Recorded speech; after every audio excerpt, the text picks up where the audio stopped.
الحمد للہ رب العالمین۔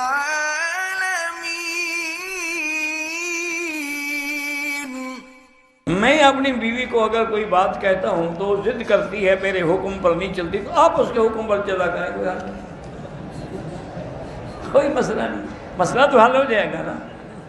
یہ تو حضرت تھانوی رحمۃ اللہ علیہ انہوں نے لکھا ہے اپنے مواعظ میں کہ جس دور سے ہم گزر رہے ہیں یہ وہ دور ہے کہ استاد شاگرد بن کے رہے، اور پیر جو ہے وہ مرید بن کے رہے، خامن جو ہے وہ بیوی بن کے رہے، پھر گزارا ہوگا، ورنہ نہیں۔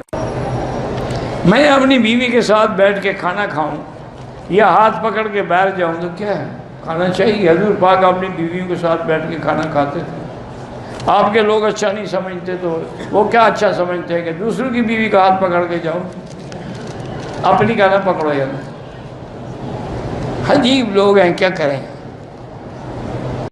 کہتا ہے کہ رشتہ کرنا ہو تو لڑکی میں کیا دیکھا جائے، یہ تو حدیث پاک میں موجود ہے۔ حضور نے فرمایا کہ لڑکی سے نکاح ہوتا ہے اما لنسبھا، اما لجمالھا، اما لدینھا، کہ یا تو اس کا خاندان بڑا ہے کہ میرا خاندان سے رشتہ ہو جائے گا، یا وہ بڑی خوبصورت ہے کہ بڑی خوبصورت بیوی ہوگی میری، یا وہ دین والی ہے۔ آپ نے فرمایا فاختر ذات الدین، تم دین والی چنا کرو، باقی باتیں ختم ہونے والی ہیں۔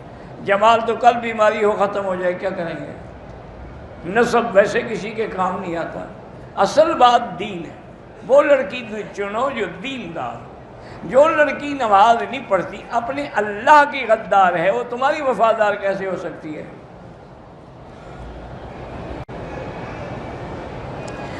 اللہ کے نبی نے فرمایا ہے کہ نکاح سے پہلے لڑکی کی رضامندی لینا ضروری ہے۔ اب یہ دیکھیں دونوں پابندی ہیں، بات کو سمجھو۔ جیسے لڑکی بغیر ولی کے نکاح نہیں کر سکتی، ولی بھی بغیر اس کی رضامندی کے نہیں کر سکتی، لہذا دونوں کو متفق ہونا پڑے گا۔ کہتے نہیں اگر بیوی کے پاؤں میں درد ہو تو شوہر بیوی کے پاؤں دبا سکتا ہے؟ بالکل کیوں نہیں دبا سکتا ہے؟ بیوی تمہارے پاؤں دبا سکتی ہے، تمہیں کون سی تکلیف ہے؟ آدمی میں مہندی لگی ہوئی، ایک دوسرے کی آدمی مدد کرتا ہے، وہ بیمار ہے اس کو تکلیف ہے، یعنی اس کو دبانے کے لیے کوئی غیر آدمی آگے دبائے۔ آپ دوسری شادی کرنا چاہتے ہیں، ابھی کتنے عرصے کے بعد آپ پوچھیں گے مجھ سے؟